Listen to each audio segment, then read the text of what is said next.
CJ Flyer back with another YouTube video. It actually happened. Breaking news, Mikal Bridges, let me not pronounce his name wrong here. Mikal Bridges just got traded to the New York Knicks for multiple first-round picks and Bojan Bogdanovic, just to, make the contracts and the financials work out here.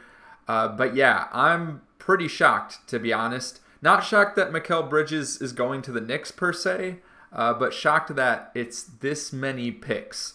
So as you can tell by the thumbnail, I'm rating this trade a B for the Knicks, and I'm going to start diving into that a little bit. This is just first impressions, of course. Now, obviously, this move is tremendous in the short term for the New York Knicks. So they're going to be locking in the Villanova Big Four. They're going to have Jalen Brunson, Josh Hart. They're going to have Dante DiVincenzo, as well as adding now Mikal Bridges, who's got 2 years left on his deal, including this upcoming season. We got Jalen Brunson, who's eligible for that extension. Who knows if it's going to happen anytime soon. Perhaps the Knicks are going to figure things out with OG Anunoby first. But yeah, the Knicks still have to get OG Anunoby to come back. And on top of that, they also got to sign their center, Isaiah, who was tremendous for them through the playoffs while Mitchell Robinson was injured. So, they still have some work to do. Now, assuming that they get OG back, assuming they have both their centers in the rotation back again, this is going to be great for the New York Knicks. It's easily going to make them one of the top 3 teams in the East, no problem. Obviously, they fell short against the Indiana Pacers in the Eastern Conference semifinals this year in the 2024 NBA playoffs. But yeah, by the way, I just realized, I have the screen capture dropped in a little bit. If I move it over to, there we go. Okay, now you can see the player names.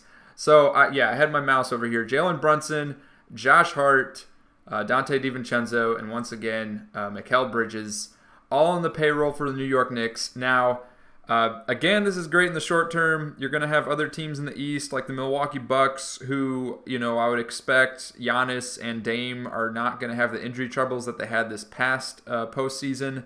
So be on the lookout for them. Obviously, the Pacers got a ton of great experience, and they're not going to get any worse going into next season.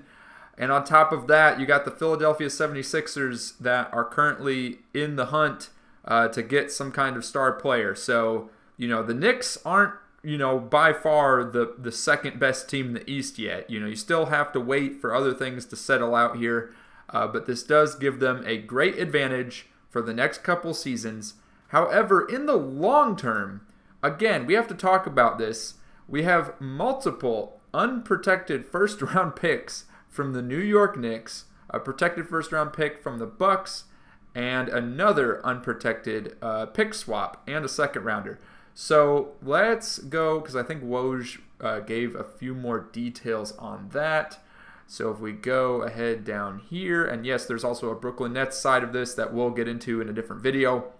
But let's go ahead, scroll down here. I believe, man, he's tweeting a lot. Or sorry, he's X-posting a lot. I don't know what we call it these days, but the Knicks are sending the 2025, 27, 29, 2031 pick. Okay, Milwaukee's protected 2025 pick. That's not going to be worth a whole lot.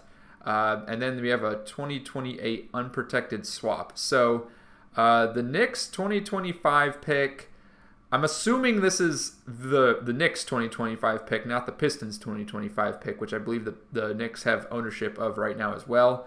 I don't think there's been any detail on that. I'm assuming it's the Knicks pick and not the Pistons pick. And if the Knicks are still holding on to the Pistons pick, that's incredible.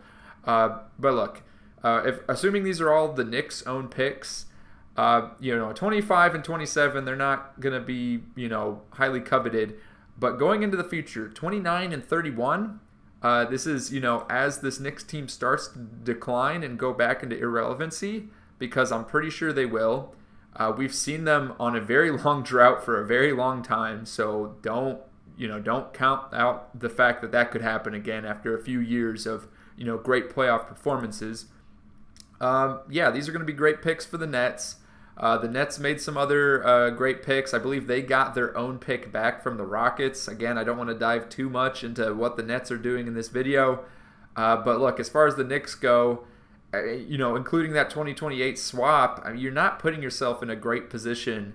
You're trying to put yourself in a win now mode for the next 2 to 3 years, while we already have the Celtics team that, I'm sorry, but the 2025 playoffs, I just don't see the Celtics, like a scenario in which the Celtics don't make the finals again unless there's some massive injury outside of Porzingis. If one of the Jays gets hurt, I just don't see the Celtics not making it back to the finals again in 2025. They're going to have their whole roster back. So did the Knicks go for this too early? I don't think I don't think going for Mikal Bridges was that bad. I just think this is an overpay, personally. It's not as bad as the Rudy Gobert trade from a couple years ago, but I don't know. That's why I rank this as a B grade. It's not the best, trade in the world. It's a little bit of an overpay in my opinion, but at the same time, it is going to put the Knicks in a great position.